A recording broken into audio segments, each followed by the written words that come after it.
सिर्फ 24 सांसद मुसलमान थे जब ये बिल पेश किया गया, लेकिन 232 लोगों ने इसके खिलाफ वोट किया है। तो ये सबसे बड़ा उम्मीदी का हमारा उदाहरण। और ये जो हमारा मुल्क है, हमारा देश है, इसमें जब भी ऐसे कोई मामले आए, चाहे सीए एनआरसी हो, चाहे किसान आंदोलन हो, तो उसमें हमेशा अगर कामयाबी हमें हासिल हुई है तो तभी हुई है जब पूरा समाज हमारा एकजुट होकर किसी मामले के खिलाफ लड़ा। कोशिश करनी है कि हम वक्फ के बारे में लोगों तक जानकारी पहुंचाएं, उनको एजुकेट करें, ताकि एकजुट होकर हम इसके खिलाफ लड़ें। ये लड़ाई सिर्फ एक कौम के खिलाफ नहीं है। आज अगर इसमें मुसलमानों पर सबसे ज्यादा तीखा हमला हो रहा है, तो आगे और भी बहुत लोग हैं जिनके लिए ये सरकार अपने मंसूबे तैयार कर रही है। जो भी कुछ हो रहा है वो राजनीति से होकर गुजरता है, जैसे कि वक्फ भी है। तो इसलिए जरूरी है कि हर मंच पर हम अपने अंदर भी झांकें, हमारी जो कमियां रही हैं उन पर भी ध्यान दें, और साथ में बात राजनीति की जरूर हो। द वर्ड ए पॉलिटिकल, इससे मुझे बड़ी नफरत है, क्योंकि कुछ भी हमारे देश में ए पॉलिटिकल नहीं होता है। तो बात पॉलिटिक्स की जानी चाहिए। चुनाव आने वाला है, उसके लिए मैं खास तौर पर कहना चाहती हूँ कि जो धोखा हमें बिहार में मिला है उसको हमें याद रखने की। पार्टी के लिए मैं वोट नहीं मांगना चाहती, लेकिन उसी हिसाब से अपना जहन खोलकर हमें हर एक पहलू पर ध्यान देने की। सरकार जो प्रोपेगेंडा चलाती है, ये आइसोलेशन का प्रोपेगेंडा है। एक समाज को बिल्कुल अलग कर दिया है। हम आपस में बैठते नहीं है, आपसी मामलों में चर्चा नहीं कर पाते, तो उसको हमें तोड़ना होगा। हमें सबको अपनी परेशानियों से अवगत कराना होगा और उनकी परेशानियों की जानकारी रखकर एक दूसरे की ढाल बनकर एक दूसरे का साथ देना होगा, एक दूसरे के साथ खड़े होना होगा। अस्सलाम वालेकुम, नमस्कार, आदाब। आज सबसे पहले मैं एपीसीआर और आईएमसीआर का शुक्रिया अदा करना चाहती हूँ कि आप लोगों ने इतने ज़हीन लोगों को यहाँ पर इकट्ठा किया और सबको अपनी बात रखने का और आगे जो रोड मैप है इस बेहद गंभीर विषय को लेके वो तय करने का हमें यहाँ पर मौका मिला है। मैं अदीब साहब का धन्यवाद करना चाहती हूँ, जो लगातार इस तरह की कॉन्फ्रेंसेस कराते हैं और इससे हमारा भी जहन खुलता है, हमें भी बहुत सी बातों की जानकारी मिलती है। अभी 5 अप्रैल को जो ये बिल पास हुआ, इस बिल का नाम उम्मीद दिया गया है, लेकिन उम्मीद की कोई किरण इस बिल में नहीं है।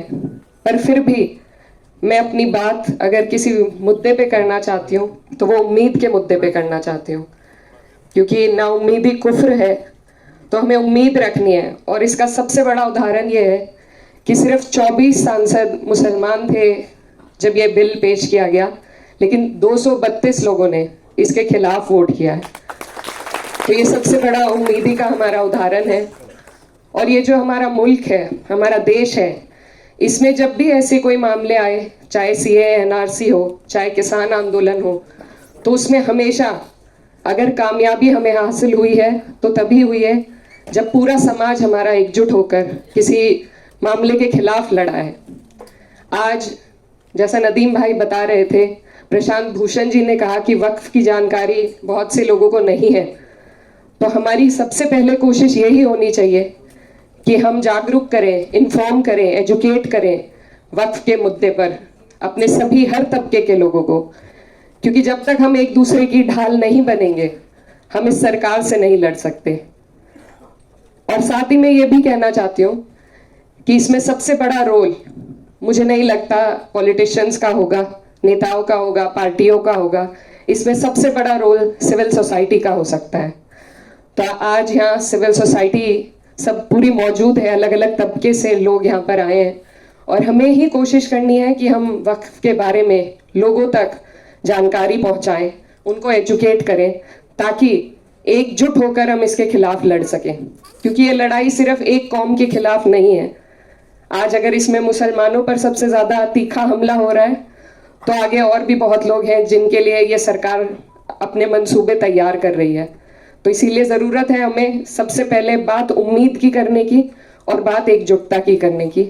तो मेरी आप सब से यही गुजारिश है कि हम लोग संसद में खड़े होकर, हम सब ने, यहाँ सभी लोग जो बैठे हैं, सभी ने वक्फ के खिलाफ अपनी बात रखी।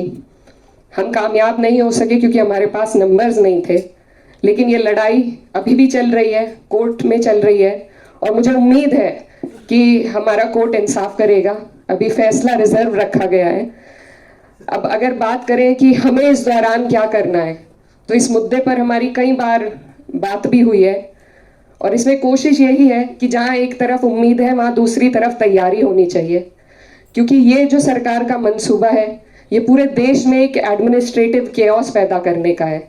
जो छोटे छोटे ज़िले हैं, कस्बे हैं, सबसे पहले वहीं पर उन लोगों पर सबसे पहले ये परेशानी का पहाड़ टूटेगा जो शायद इसके कानून सही तरीके से नहीं जानते, नहीं समझते। तो मैं, क्योंकि यहाँ पर सभी जिम्मेदार लोग मौजूद हैं, सिर्फ ये कहना चाहती हूँ कि अगर हम कोशिश करें सिविल सोसाइटी के माध्यम से छोटे छोटे कस्बों में, छोटे ज़िलों में वक्त की जानकारी पहुँचाने की, तो मुझे लगता है उससे बहुत लोग हमारे साथ इस मुहिम में जुड़ेंगे। और दूसरी बात, क्योंकि यहाँ पर सभी लोग बहुत कुछ करना चाहते हैं लेकिन रास्ता समझ में नहीं आता है, तो मेरी जो छोटी सोच है उससे मुझे ये लगता है कि अगर हम लीगल कैंप्स, लीगल एड अभी से हम ऐसे लोगों की तैयारी करें जो हर जिले में, हर कस्बे में जहाँ भी इस तरह के मुद्दे उठते हैं, जैसा संभल में उठ चुका है, उसके अलावा भी, क्योंकि कोर्ट सिर्फ सारे मामले सुप्रीम कोर्ट में लाए जाएं ये भी मुमकिन नहीं हो पाता, लोअर कोर्ट से लेके हाई कोर्ट से लेके सुप्रीम कोर्ट तक हमें ऐसे लोगों को जोड़ना पड़ेगा जो जब ये मुद्दे जहां उठे उनके लिए एक तरमीम बनाई जाए कि कैसे उस जगह पर इस लड़ाई को हम लड़ सके। अभी हमारे एक स्टूडेंट लीडर थे, उन्होंने बहुत अच्छी बात कही और समाजवादी पार्टी पर भी सवाल उठाया। ये जगह पार्टी की बात करने की नहीं है, लेकिन मैं फिर भी ये कहना चाहती हूँ कि हमारे देश में जो भी कुछ हो रहा है वो राजनीति से होकर गुजरता है, जैसे कि वक्फ भी है। तो इसलिए ज़रूरी है कि हर मंच पर हम अपने अंदर भी झांकें, हमारी जो कमियां रही हैं उन पर भी ध्यान दें और साथ में बात राजनीति की ज़रूर हो। द वर्ड ए पॉलिटिकल, इससे मुझे बड़ी नफरत है क्योंकि कुछ भी हमारे देश में ए पॉलिटिकल नहीं होता है। तो बात पॉलिटिक्स की जानी चाहिए और हम जहाँ खड़े हैं हमारी जिम्मेदारी है कि अगर हमारे ऊपर कोई भी अगर वर्ग हो, उस पर कोई संकट आए तो अपनी पार्टी का रुख उस तरफ मोड़ने की जिम्मेदारी हमारी है। और मुझे लगता है कि अब तक हमने कोशिश की है कि पार्टी ने एक मजबूत रुख पेश किया है वक्फ के खिलाफ और हर एक मुद्दे पर, और आगे भी इस जिम्मेदारी को, जिया भाई भी यहाँ पर हैं, हम सभी लोग निभाएंगे और बाकी जो पार्टीज यहाँ मौजूद हैं उनसे भी हमें ये उम्मीद है। लेकिन जो आने वाले चुनाव हैं, बिहार में एक चुनाव आने वाला है, उसके लिए मैं खास तौर पर कहना चाहती हूँ कि जो धोखा हमें बिहार में मिला है उसको हमें याद रखने की ज़रूरत है। और वहाँ पर उसी हिसाब से, किसी पार्टी के लिए मैं वोट नहीं मांगना चाहती, लेकिन उसी हिसाब से अपना जहन खोलकर हमें हर एक पहलू पर ध्यान देने की ज़रूरत है। तो उसमें राजनीति भी आती है, उसमें लीगल एड भी आएगी और उसमें सिविल सोसाइटी का बहुत बड़ा योगदान रहेगा लोगों को एजुकेट करने के लिए, उनको साथ जोड़ने के लिए। ये सरकार जो प्रोपेगेंडा चलाती है ये आइसोलेशन का प्रोपेगेंडा है, एक समाज को बिल्कुल अलग कर दिया है। हम आपस में बैठते नहीं हैं, आपसी मामलों में चर्चा नहीं कर पाते, तो उसको हमें तोड़ना होगा। हमें सबको अपनी परेशानियों से अवगत कराना होगा और उनकी परेशानियों की जानकारी रखकर एक दूसरे की ढाल बनकर एक दूसरे का साथ देना होगा, एक दूसरे के साथ खड़े होना होगा। तभी मुझे लगता है कि इस तरह की कोई भी जंग हम जीत पाएंगे। और साथ ही मैं ये भी कहना चाहती हूँ, अभी हाल फिलहाल में कुछ ऐसे मुल्क हमारे देश में हैं जिनमें क्लियर कट, हमारे यहाँ तो फिर भी डेमोक्रेसी जिंदा है, लेकिन जहाँ पर बिल्कुल तानाशाही थी, जब वहाँ पर तख्ते पलट हो गए, तो यहाँ भी हमें उम्मीद है कि यहाँ पर हमारी जो डेमोक्रेसी है, जिसके सांस रोकने की कोशिश सरकार कर रही है, उसको आप और हम मिलकर मजबूत करेंगे। हमारी जो न्याय प्रणाली है उससे हमें उम्मीद है और उम्मीद को ही जगा कर रखना मुझे लगता है आज के दौर में सबसे ज़्यादा ज़रूरी है। तो बस ज़्यादा वक्त ना लेते हुए आप सभी का शुक्रिया, खास तौर पर APCR और IMCR का, कि उन्होंने ये मंच दिया हमें जिससे हम अपनी बात पहुंचा सके।